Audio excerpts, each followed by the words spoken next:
Facebookiin kaadhimaa koo na dhabsiise.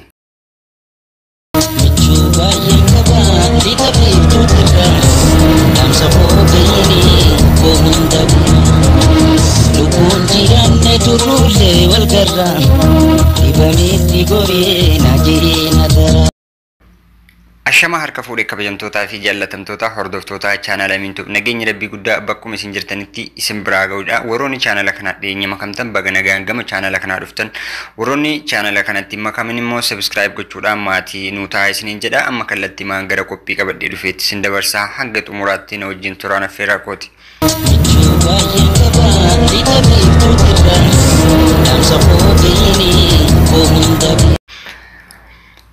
Facebookiin kaadhimaa koo na dhabsiise.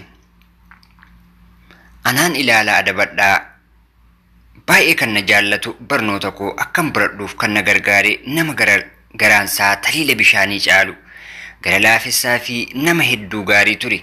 Waggaa afran har'aa guyyaa abaaramtuu tokko lamaan keenya iyyuu Facebook bananne.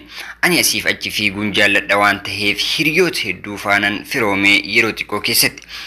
Irra caalaan isaanii dhiirota turan. Dubbiin kan badde egaa iddoo kanattidha. Dinqisiifachuu irra dabranii si jaallanna siif duuna of rarraafna kan jedhan ergaaleen hedduu na qaqqabutti ka'an. Hunda caalaa immoo garraamummaa koo suurota koo hedduu nama harkisanii fi babbareedaan nan maxxansa waan ta'eef ergaaleen maaloo hiriyoomnaa akka lolaa gannaatti yaa'uu eegalan. Akkan kaadhimaa qabu namoota hedduutti beeksiseera. Kaadhimni koo akka Facebook koo seenee banee ilaaluuf waanan eeyyameefiif tureef garaa torbaanota jalqabaa tokko kolfee dhiisee ture.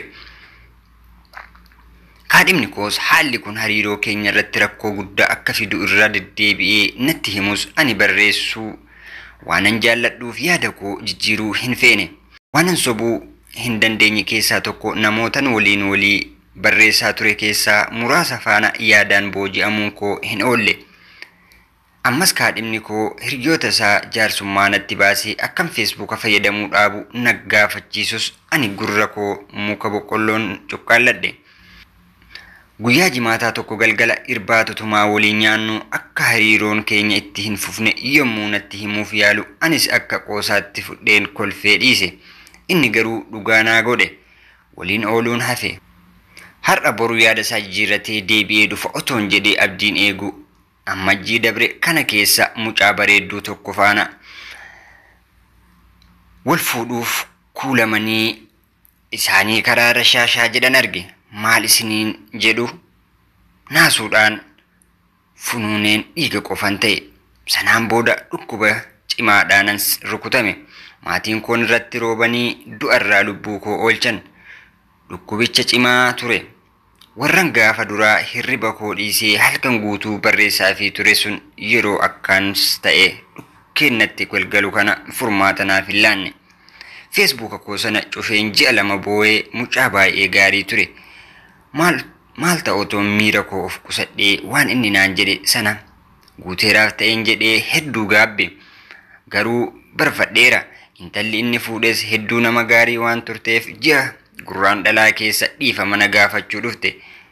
Miila koo jalatti kuftee boo'aa ati nutti gaddite jireenyi keenya eebba hin qabu. Isa si uumeef jedhiitii dhiifama nuuf godhi naan jennaan anis kun balleessaa koo waan ta'eef waan hundumatti itti gaafatamummaa nan fudhadha jedheen iddoo inni jirutti hundi keenya iyyuu araara buufnee gargar baane. Ammas taanaan ani isa irraanfachuu hin dandeenye. Yommuun yaadadhutti imimmaan koo eessa akka maddu hin beeku anis akkasumatti liqimseen gubachaa jireenyi koos kunoo itti fufaa jirti. Seenaan kun seenaa nama Heerii Teediraa jedhamuuti kan hiike odaa gurre. Nama kanaafis hiriyaa irraa haa baratan. Jaalalleen keessan Facebook yoo haala itti fayyadama keessanii jibbe itti dhiisaa jiraadha. Dhaamsa keenya waliif hiraa. Goodbye. Fayyaam naga keessa jiraadha. Hanga qophii biraatti walitti deebinutti nagayetti.